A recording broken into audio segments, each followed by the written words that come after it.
যেমনি তারা আমার ফাঁসি দেওয়ার সুযোগ পাবে না, তেমনি তারাও পদচিহ্ন তাদের এদেশেও থাকবে না।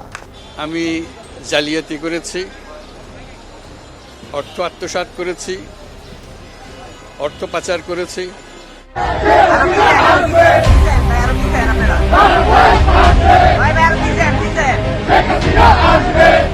দেশের রাজনীতিতে বিস্ফোরক পরিস্থিতি তৈরি হয়েছে ডক্টর ইউনূসকে রাষ্ট্রপতি করা ঘিরে।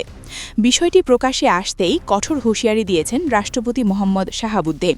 তিনি সরাসরি বার্তা দিয়েছেন, স্বাধীনতার চেতনা বিরোধী কাউকে তিনি রাষ্ট্রের সর্বোচ্চ পদে দেখতে দেবেন না।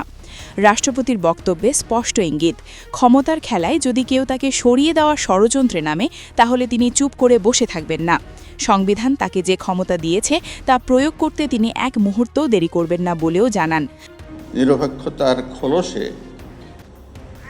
কতটা আমাকে আটকে রাখা যায়।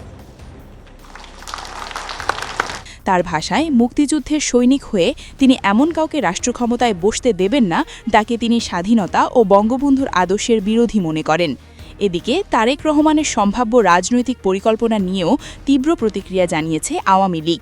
দলটির শীর্ষ নেতারা বলছেন, রাষ্ট্রপতিটি অপসারণের কোনো চেষ্টা হলে সেটিকে সরাসরি রাষ্ট্রের বিরুদ্ধে ষড়যন্ত্র হিসেবে দেখা হবে।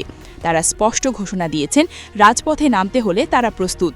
আওয়ামী লীগের নেতাকর্মীরা আরও হুঁশিয়ারি দিয়েছেন, রাষ্ট্রপতিকে পদত্যাগে বাধ্য করার মতো পরিস্থিতি তৈরি হলে দেশে ভয়াবহ রাজনৈতিক অস্থিরতা শুরু হবে। এমনকি তারা দ্বিতীয় গণ অভ্যুত্থানের হুমকিও উচ্চারণ করেছেন।